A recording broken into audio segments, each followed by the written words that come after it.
Les oreilles d'Aman sont des petites pâtisseries que l'on prépare exclusivement à l'occasion de la fête de Pourim, entre février et mars.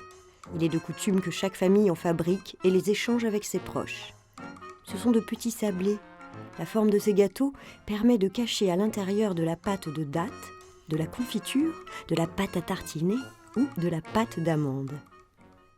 C'est en souvenir de la reine Esther, qui avait réussi à cacher son identité au roi jusqu'au moment où elle dut le lui révéler pour sauver son peuple.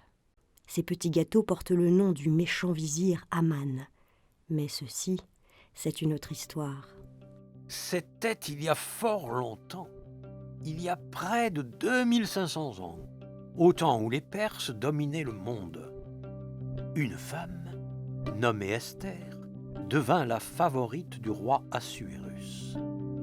Mais le roi ignorait que cette femme était juive car, suivant le conseil de son oncle Mardochée, elle lui avait caché ses origines. Un jour, Mardochée refusa de s'incliner devant le vizir Aman que le roi tenait en grande estime. Pour se venger, Aman, vexé, envoya un décret dans tout le royaume pour mettre à mort tous les juifs du royaume. Le sort devait décider du jour d'application du décret.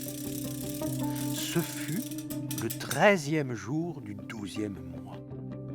Esther eut connaissance du sinistre projet et intervint auprès du roi. Après 2 banquets, elle révéla au roi le funeste projet d'Aman. Le roi Assuérus se récria et dit à la reine Esther « Qui est-il ? Où est-il, celui qui a eu l'audace d'agir de la sorte ?» « Cet homme, répliqua Esther, cruel et acharné, c'est ce méchant Aman que voilà. » Aman fut ainsi démasqué, puis pendu. Le roi nomma alors Mardochée vizir à la place d'Aman. Le roi, aussitôt, annula le décret royal envoyé dans tout le royaume par Aman.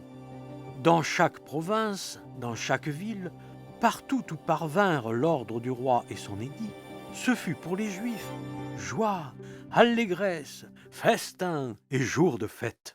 C'est la raison pour laquelle les Juifs font du 14e jour du mois d'Adar un jour de charité et un jour de fête où les enfants se déguisent. Vois-tu, à la différence de Hanouka, où les Grecs voulaient nous détruire en nous interdisant de pratiquer notre religion, les Perses voulaient nous anéantir physiquement. C'est la raison pour laquelle nous faisons toutes ces fêtes, afin de nous rappeler que l'histoire, malheureusement, se répète toujours. Il est important d'être joyeux à Pourim, car cette joie que nous ressentons nous rapproche de Dieu de la même manière que le repentir à Kippour nous rapproche également de Dieu. Alors maintenant, je vais te traduire un morceau de cette histoire, le livre d'Esther, que l'on appelle la Megillah. Et chaque fois que tu entendras le nom du méchant Aman, tu feras du bruit avec cette crécelle pour couvrir ma voix.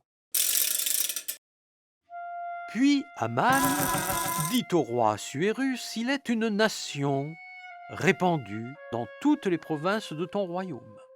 Ces gens ont des lois qui diffèrent de celles de toute autre nation. Quant aux lois du roi, ils ne les observent point.